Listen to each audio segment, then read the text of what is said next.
11월 마지막 주일입니다. 이제 이틀만 또 지나면 12월이 됩니다. 한 해 동안 참으로 여러 가지 어려운 것도 많고 또 코로나가 좀 잠잠해지는가 했더니 또 새로운 변이가 발견돼서 또 세계가 긴장하고 있는 그런 상황입니다. 그러나 우리는 언제든지 우리의 삶의 중심 되시는 그 하나님을 의지하고 어떠한 상황 속에서도 하나님의 이끌림을 받는 그 우리 모두가 되어지기를 원합니다. 그래서 저는 광야의 길 이 시리즈를 하면서 우리가 사는 삶이 광야입니다. 끊임없이 걸어가야 하는 그 광야 가운데서 어떻게 한 사람 한 사람에게 역사하시는지 그 광야길 시리즈를 지금 말씀드리고 있습니다. 이 광야는 시련을 통과하는 곳이다. 창세기 37장 18절부터 28절을 보면 요셉이 나옵니다. 그 전까지 요셉은 꿈을 꾸고 아버지의 사랑을 받고 참으로 어려움이 없는 그런 삶을 사는 그런 요셉을 봅니다. 그가 110세까지 사는 동안 전반에 17세까지 아버지의 사랑을 받는 삶이었다면 그 다음에 파란만장한 삶이 그 앞에 기다리고 있습니다. 오늘 그리고 그것 뒤에 하나님이 그 고난 가운데서 허우적거렸던 그에게 새롭게 산 길을 열어주신 것을 봅니다. 그의 이름을 높이시고 그의 백성을 구원하시고 온 땅에 하나님 계신 것을 알게 하시는데 쓰임받는 요셉의 모습을 봅니다. 우리 18절 한번 보겠습니다. 요셉이 그들에게 가까이 오기 전에 그들이 요셉을 멀리서 보고 죽이기를 꾀하여. 요셉은 아무것도 모르고 그 도단에서 그 양을 치고 있는 형들에게 가까이 가는데 형들은 그를 어떻게 한다 그랬어요? 죽이기를 꾀했다. 이 죽인다는 이 단어가 무투라고 하는 단어인데 살해하다 그런 단어입니다. 살해하기로 모의하는 겁니다. 19절 보면 서로 이르되 꿈꾸는 자가 오는도다. 20절에 보니까 자 그를 죽이기로 뜻을 합친 후에는 그 다음에 그를 온전히 죽이겠다는 거예요. 죽여서 구덩이에 던지고 우리가 말하기를 악한 짐승이 그를 잡아먹었다 하자 그의 꿈이 어떻게 되는지를 우리가 볼 것이니라 하는지라. 얼마나 악하면 이렇게까지 악하겠습니까? 한 피를 나는 형제인데 그 아버지에게 좀 사랑받는 것 그것과 남다른 꿈을 꿨다고 해서 살해하려고 계획을 하고 이제는 완전히 죽여서 그 구덩이에 던진다는 것은 다시는 못 나오도록 그렇게 던지자는 이제 던지고 아버지에게는 거짓말을 하자 모의랍니다. 21절입니다. 르우벤이 듣고 요셉을 그들의 손에서 구원하려 하여 이르되 우리가 그의 생명은 해치지 말자. 22절에 보면 르우벤이 또 그들에게 이르되 피를 흘리지 말라. 그를 광야 그 구덩이에 던지고 손을 그에게 대지 말라 하니 이는 그가 요셉을 그들의 손에서 구출하여 그의 아버지에게로 돌려보내려 함이었더라. 루벤이 막습니다. 죽이지 말고 그냥 광야 구덩이에 던지고 손을 대지 말자, 그런 말이죠. 23절에 요셉의 형들에게 이르매 그의 형들이 요셉의 옷, 그가 입은 채색 옷을 벗기고, 이제 깊은 고통이 시작됩니다. 채색 옷은 보통 왕자들에게 입히는 옷이었습니다. 그 요셉에게만 이 채색 옷을 입혔어요. 그런데 그렇게 사랑받고 그렇게 정말 살던 그의 옷을 벗기는 거, 그냥 던져도 되는데 옷을 벗기고 그를 잡아 구덩이에 던지니 그 구덩이는 빈 것이라 그 속에 물이 없었더라. 참 18절부터 24절까지를 보면 암담하다고 하는 것이 느껴지는 그런 상황입니다. 우리의 삶에도 이런 것이 있습니다.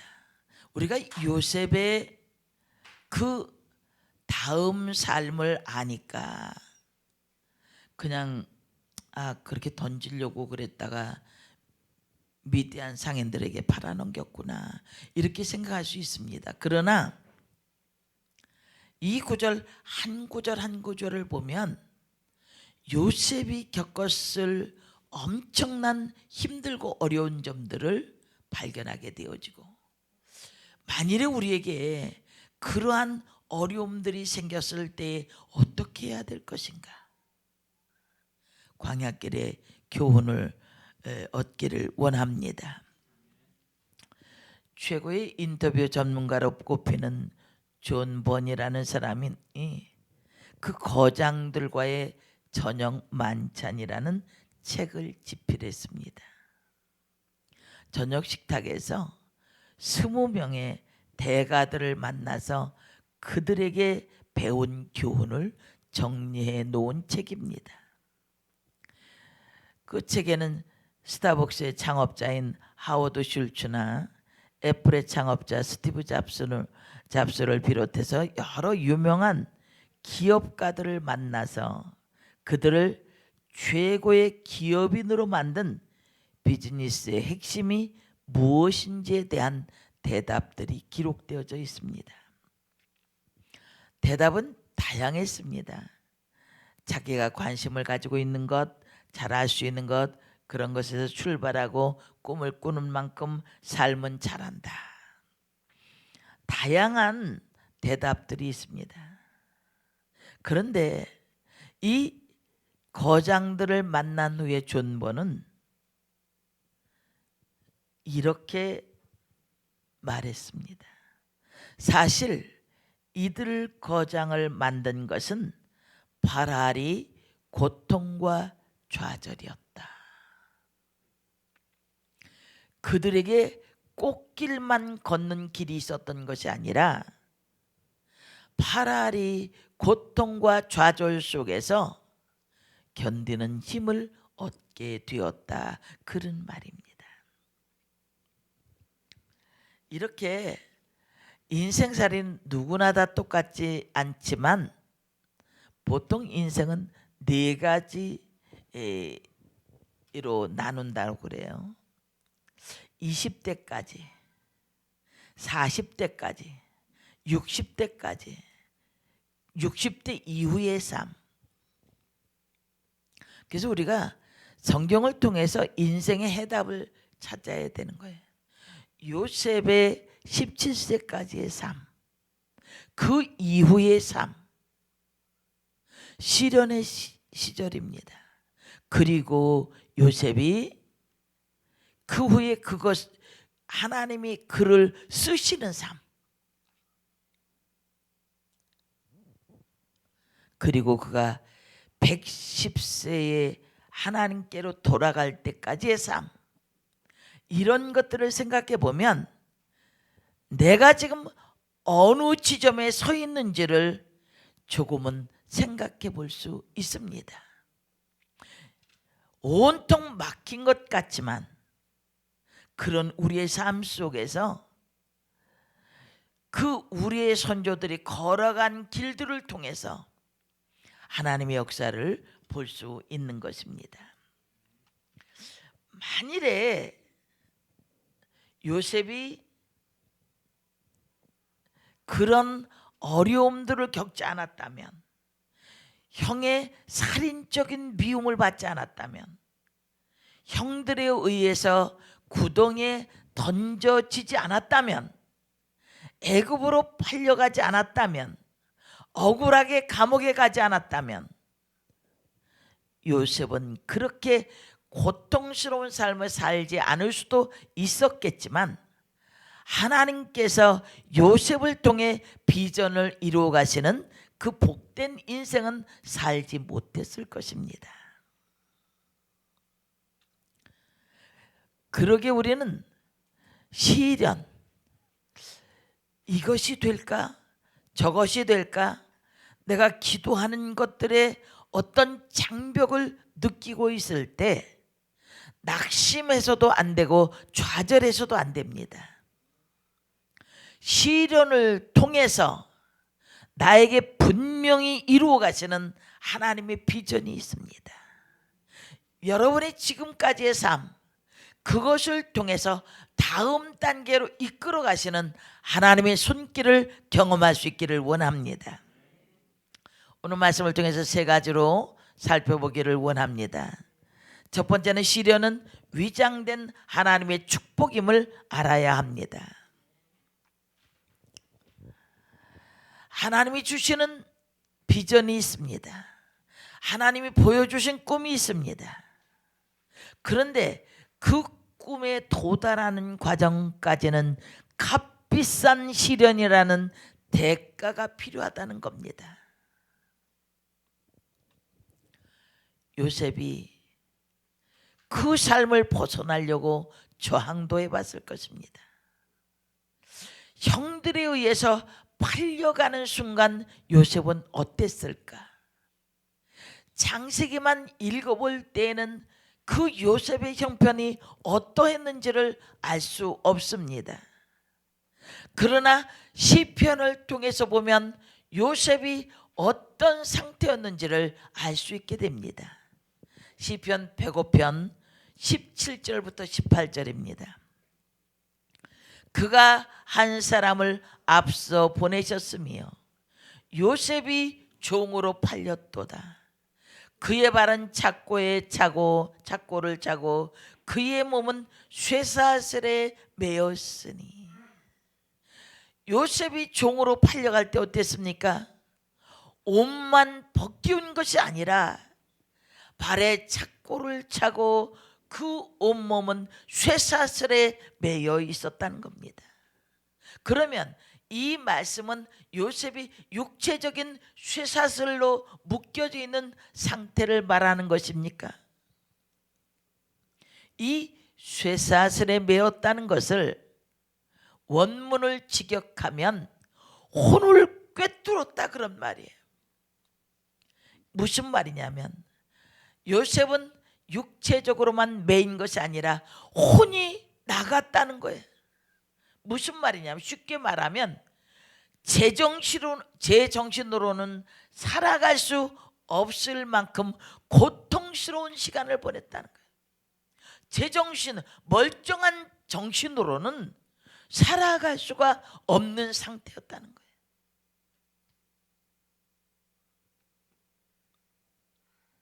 왜 그렇습니까?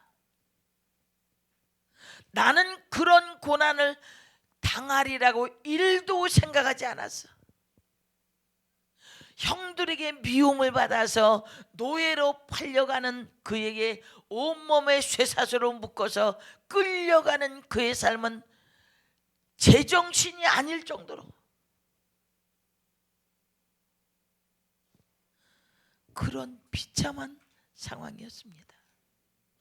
내가 과연 나에게 주신 하나님의 꿈이 이루어질 수는 있을 건지, 이제 나는 삶의 마지막을 향해서 이 젊은 나이에 미친 듯이 가야 되겠구나, 그런 상황이었을 겁니다. 요셉이 뭘 잘못했습니까? 아버지의 말씀에 순종해서 세겜에서 도단까지 형들을 만나러 간 것뿐입니다. 요셉이 그렇게 질문할 수도 있을 겁니다. 하나님, 꿈을 꾸게 한 것은 뭡니까?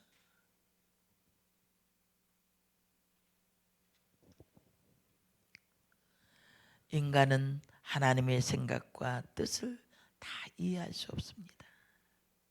그러나 분명한 것, 이거는 시련은 하나님의 위장된 축복이다.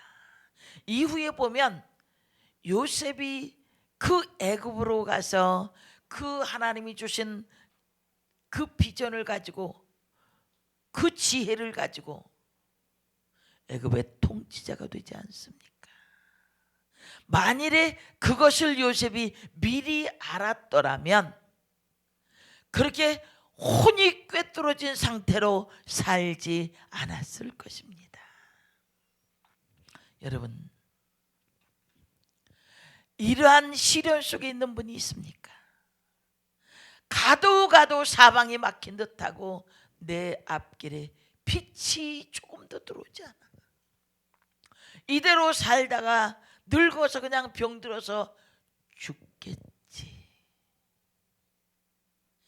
라는 생각이 있다면, 하나님이 우리 한 사람 한 사람을 향해서 가지고 계신 계획과 꿈은 무산되지 않습니다. 오늘도 우리의 고난 속에서 말씀하시는 거예요. 내가 끝이 아니라는 거예요. 이 고난 속에서 하나님을 경험하는 자는 회복되어 일어날 수 있다는 겁니다. 요셉에게는 백도 없습니다. 도와줄 아버지의 힘도 없습니다. 스스로 일어난다고 하는 것은 제로에 가까운 상황이었습니다. 그런데 하나님은 요셉의 이 과정을 축복의 과정으로 바꾸셨다는 것을 믿으시길 바랍니다. 두 번째는 시련 속에서도 도우심의 손길을 볼 줄 알아야 돼. 시련이 다가올수록 환경에 집중하다 보면 영적인 눈이 어두워져 버립니다. 그래서 하나님이 나를 위해서 일하시는 그것이 보여지지 않아. 하나님의 음성이 들려지지 않습니다. 하나님의 역사가 보여지지 않습니다. 내 입에는 절망의 소리만 하는 거예요. 입술의 중요함은 내가 했던 말이 5년 후에, 10년 후에, 15년 후에, 20년 후에 돌아온다는 거예요. 죽겠다 했더니 마침내 죽더라는 거예요. 나는 하나님의 이름으로, 하나님의 능력으로 반드시 승리할 것이다. 나는 견고한 믿음을 가지고 있으면 승리할 수 있습니다. 그러나 내 좌절된 자화상을 가지고 있는 사람은 그것에 눌려버리고 만다는 거예요. 우리가 시련을 만날 때마다 묵상하는 성경 구절이 있습니다. 고린도전서 10장 13절에 사람이 감당할 시험 밖에는 너희가 당한 것이 없다. 어떤 특정인만 지적해서 하는 말이 아닙니다. 오직 하나님은 미쁘사 너희가 감당하지 못할 시험 당함을 허락지 아니하시고, 감당하지 못할 시험은 하나님이 허락질 않아. 시험 당할 즈음에 또한 피할 길을 내주시고 너희로 능히 감당케 하신다 그랬어요. 여러분, 이 말씀이 나에게는 아니다라고 생각하지 마십시오. 이 말씀이 나에게도 동일하게 적용이 되어집니다. 연약한 우리 간등이 시련을 이길 수 있는 것은 하나님께서 감당하지 못할 시험을 주시지 않기 때문이고, 시험 당할 즈음에 피할 길을 반드시 내주셔서 능히 감당케 하신다는 말씀이 이루어지는 줄 믿습니다. 필리비안스의 책 중에서 내가 그리스도인이 되었을 때 아무도 말해주지 않았던 것들이라는 책에서 필리비안스가 어느 날 TV를 보다가 깨닫게 된 이야기가 기록되어 있습니다. TV를 보는데 유명한 헐리우드 여배우가 인터뷰하는 장면이 나옵니다. 그 여배우의 애인이 로스앤젤레스 근처 항구에서 익사한 것입니다. 애인을 잃은 이 여배우가 그 아름다운 얼굴을 찡그린 채 카메라를 쳐다보면서 이렇게 묻습니다. 사랑의 하나님께서 어떻게 이런 일이 일어나도록 허락하실 수 있나요?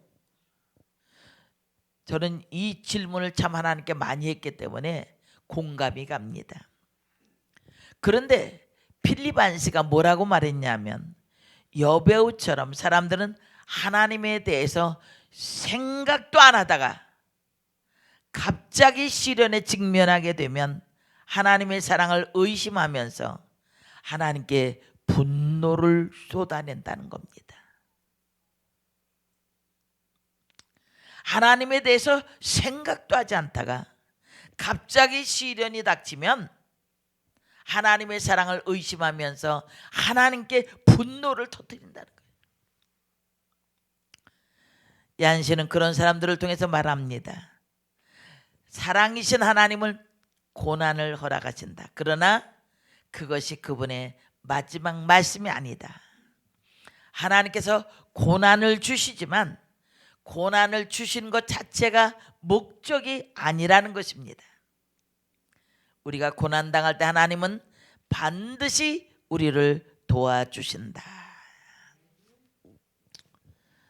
좀 많이 이렇게 좀 새겨들을 수 있는 그런 글이었습니다. 요셉의 형들이 요셉을 죽이려 하는데 그것이 그대로 됐습니까? 하나님이 도우시는 손길이 있습니다. 21절 22절에 보면 루벤이 나섭니다. 루벤이 형제들의 마음을 바꾸려고 합니다. 루벤이 역시 같이 죽이려고 모의를 꾸몄던 사람입니다. 그런데 하나님께서 그를 통해서 역사하십니다. 또 26절 27절입니다.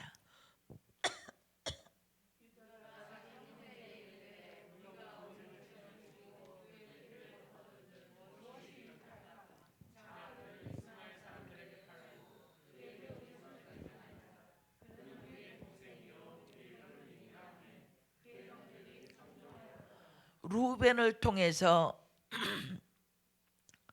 잘 되지 아니하니까 유다를 또 하나님이 사용하십니다. 그들이 선해서? 아닙니다. 똑같이 죽이기로 모의했던 사람인데 하나님이 루벤을 사용하시고 유다를 사용하셔서 애굽으로 가게 된 것입니다. 우리는 우리 인생에 꼬여져가는 모습을 보면서 사람도 원망하고 환경도 원망합니다. 그러나 그런 가운데서도 반드시 하나님은 돕는 자를 붙여서 하나님의 계획 속에 우리를 이끌어 가신다는 거예요. 어떤 사람도 고아로 내버려 두지 않습니다. 나이가 많든지 젊든지 상관이 없어요. 어떤 사람도 하나님의 도우심을 경험하게 한다는 사실입니다. 중요한 거는 늘 하나님을 바라보면서 그 하나님의 손길, 그 하나님의 역사를 바라볼 수 있는 자만이 혼이 꿰뚫어지는 상황 속에서도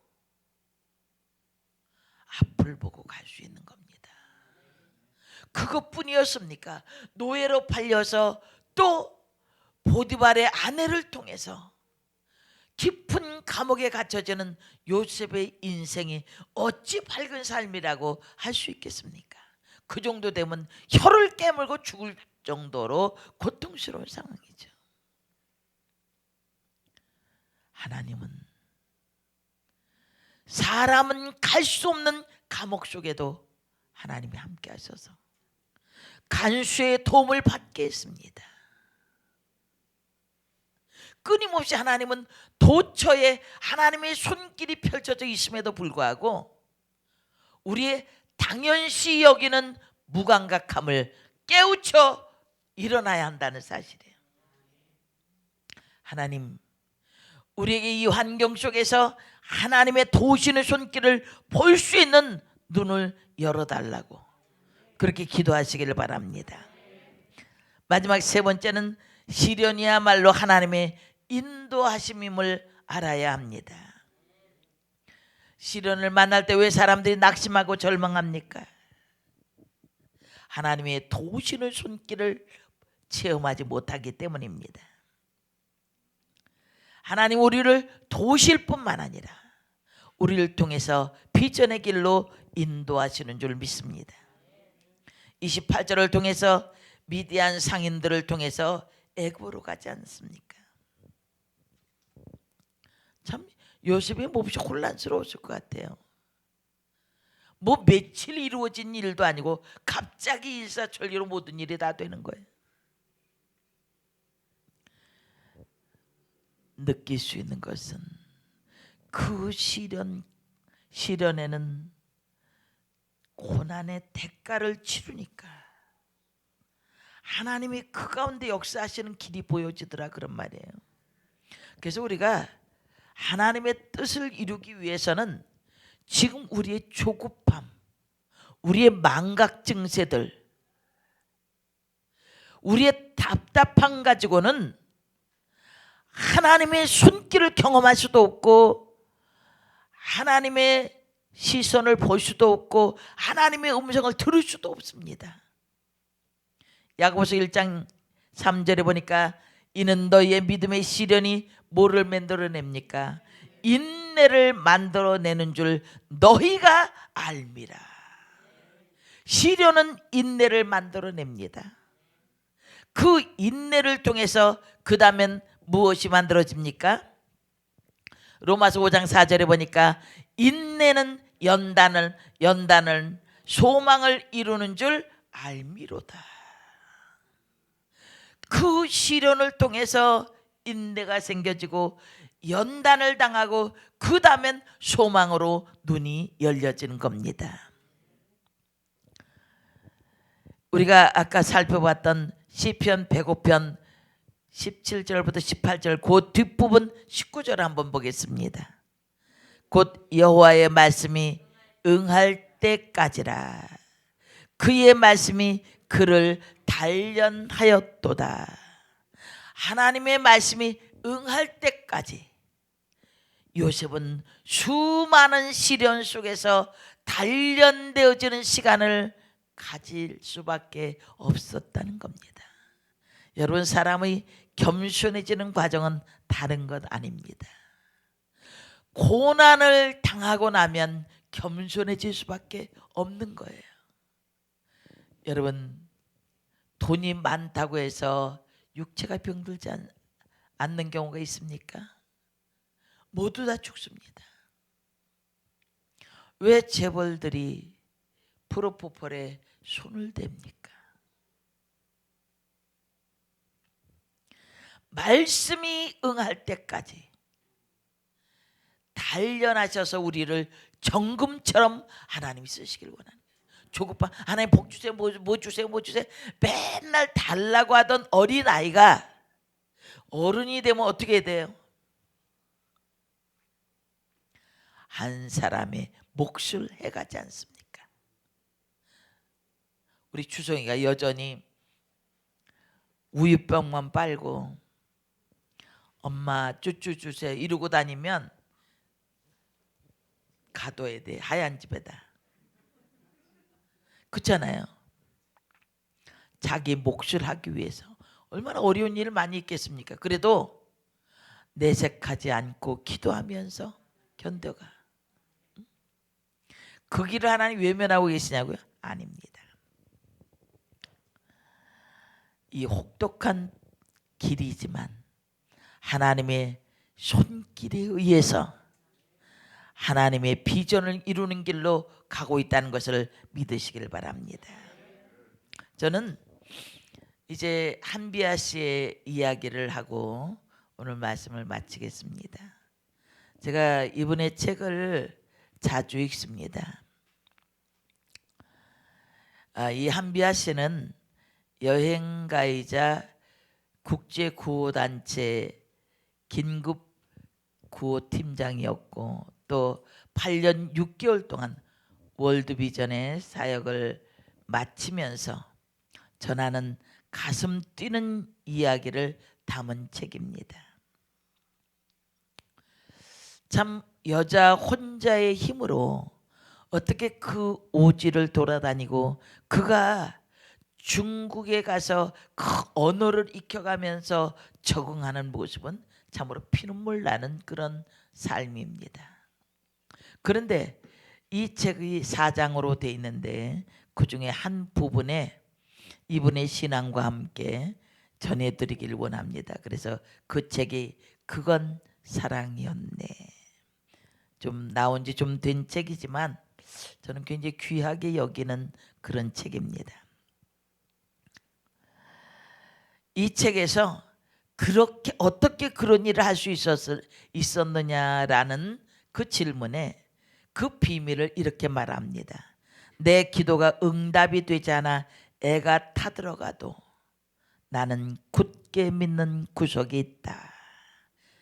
결국에는 종국에는 끝에 가서는 하나님이 내게 가장 좋은 것을 주시리라는 믿음이다. 어느 때 어느 곳에서 어떤 방법으로 주실지는 하나님만이 아시는 것이고 우리는 그분을 굳게 믿고 기쁜 마음으로 노력하며 기다리면 되는 거다. 끝에 가서는 내게 가장 좋은 것을 주신다고 믿는 믿음만 있으면 그 어떤 고통의 과정도 지루한 기다림도 기꺼이 견디게 된다. 내가 대장간에서 버려지는 칼인데 그 연단의 과정을 견디기 어렵다고 대장장에게 이제 그만 두드려 주세요 할 수는 없는 노릇이 아닌가. 대장장이가 정말 나를 사랑한다면 두드리기를 멈추기는커녕 더 뜨거운 불에 달구고 더 세게 내리쳐서 결국에는 가장 멋진 칼을 만들어 낼 것이다. 세상 일도 마찬가지다. 왜 일이 이렇게 안 풀리나? 아무리 열심히 해도 왜 난 맨날 이 모양일까 하는 생각이 들 때마다 이게 바로 하나님이 나를 단련하시는 과정일 거라고 여기면 된다. 그러면 어떤 괴로움도 견딜 수 있고 극한 상황 속에서도 용기를 낼 수 있다. 바로 이 믿는 구속 중국에는 하나님이 내게 가장 좋은 것을 주신다는 믿음의 내 신앙의 원천, 아니 내 모든 힘의 원천이다. 그렇다면 그녀는 어떻게 그런 신앙을 가질 수 있었을까요? 어릴 적 그녀에게 찾아온 시련, 갑작스러운 아버지의 죽음이라는 시련 때문만은 아니었을까요? 너무 가난했던 시절, 자신에게만 모든 문이 닫혀 있었던 것 같은 20대 초반, 그때 그녀는 아무리 몸부림치며 노력해도 세상이 합심해서 자신을 벼랑 끝으로 밀어내고 있다는 생각을 했다고 합니다. 그런데 그때마다 자신의 일기장에 적어 놓았던 시 한 편을 읽으며 견뎠다고 합니다. 그 시는 이것입니다. 제가 이 시 때문에 눈물을 참 많이 흘렸습니다. 벼랑 끝 100m 전 하나님이 날 밀어내신다.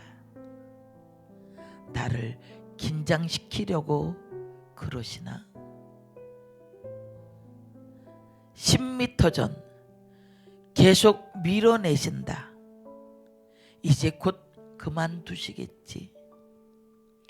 1m 전 더 나아갈 데가 없는데 설마 더 미시진 않겠지.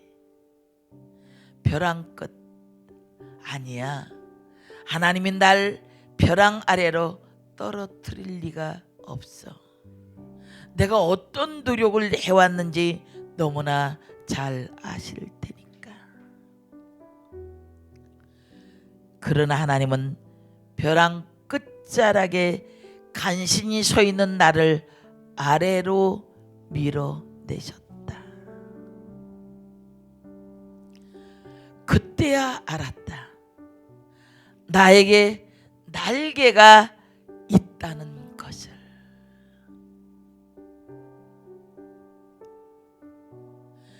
그 벼랑으로 떨어지기 100m 전서부터 그 구구절절히 적은 이 글이 가슴을 후벼 파는 거예요.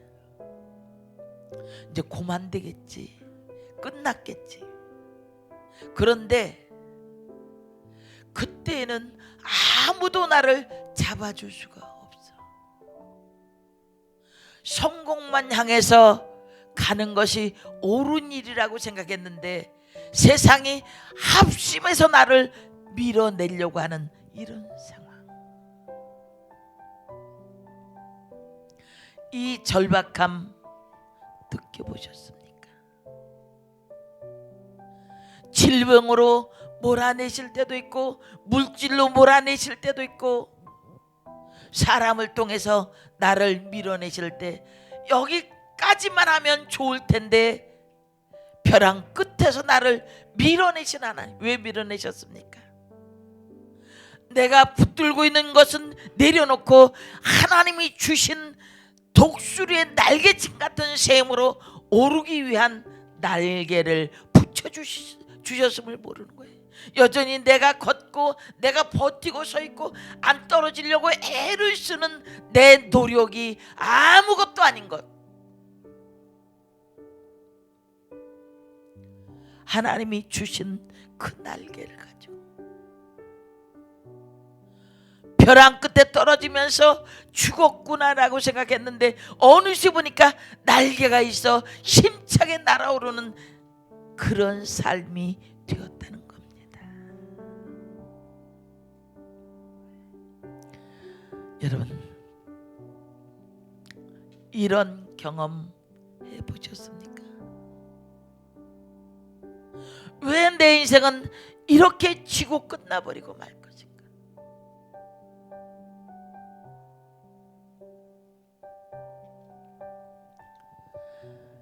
절망하지 마십시오.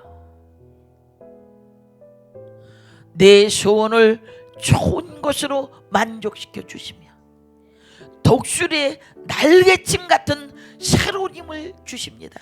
벼랑 끝에서 밀어내시면 그냥 떨어지면 돼.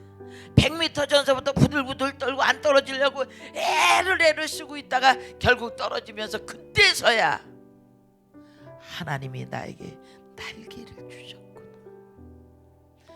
이 날갯짓을 하면서 여러분, 우리의 인생에 지금까지 걸어온 삶이 앞으로의 하나님이 나를 어떻게 이끌고 가실지 조금씩 보여지는 단계가 됩니다. 우리의 60대는 어떻게 될 것인가? 우리의 80대는 어떻게 될 것인가? 나의 50대는 어떻게 될 것인가?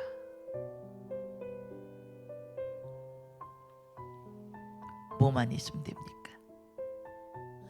요셉처럼 절망으로 떨어질지라도, 혼이 꿰뚫어진 것처럼 제정신으로는 살 수 없는 그런 삶이라 할지라도,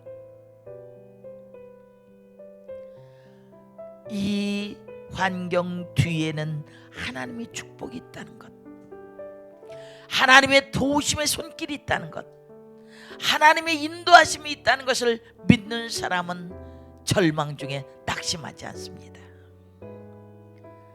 하나님의 얼굴이 안 보여도, 하나님의 손길이 느껴지지 않아도, 하나님의 음성이 들려지지 않아도 언젠가 오늘을 뒤돌아볼 때, 그때도 하나님이 나와 함께 계셨구나 깨닫는 날이 머지않을 것입니다. 이 하나님 앞에 오늘 우리의 마음을 들이십시다. 나에게 날개 주신 그 하나님을 찬양하십시오.